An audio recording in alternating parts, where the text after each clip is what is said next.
Hi all, good evening. నేనైతే ఈరోజు orange తొక్కలతో ఒక లిక్విడ్ తయారు చేస్తానండి. ఈ లిక్విడ్ వచ్చి మనం చామంతి మొక్కలకు కానీ, గులాబీ మొక్కలకు కానీ, ఇండోర్ ప్లాంట్స్కి దేనికైనా వేసుకోవచ్చండి. ఈ లిక్విడ్ వచ్చి నేనైతే ఆరెంజెస్ ఒక 4-5 ఆరెంజెస్ ఒలుచుకొని ఆ తొక్కలు అనేది నేను ఉంచుకున్నానండి. వాటిని ఒక గిన్నెలో తీసుకున్నాను. గిన్నెలో తీసుకున్న తర్వాత వీటిలో తొక్కలు మునిగే వరకు ఒక 2 గ్లాసెస్ వాటర్ పోసుకున్నాను.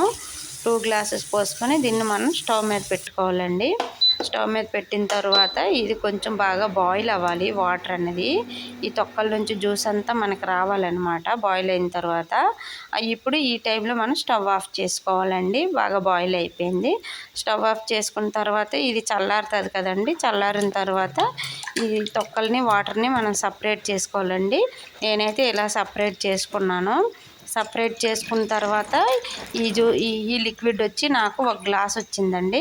ఒక గ్లాస్లో నేను 4 గ్లాసెస్ నార్మల్ వాటర్ కలిపాను. ఈ గ్లాస్ వాటర్లో 4 గ్లాసెస్ నార్మల్ వాటర్ కలుపుకొని మనం ఏ మొక్కలకైనా వేస్తే పువ్వులు అయితే చాలా బాగా వస్తాయండి. మీరు కూడా నచ్చినట్లయితే ఈ వీడియో మీరు కూడా ట్రై చేయండి.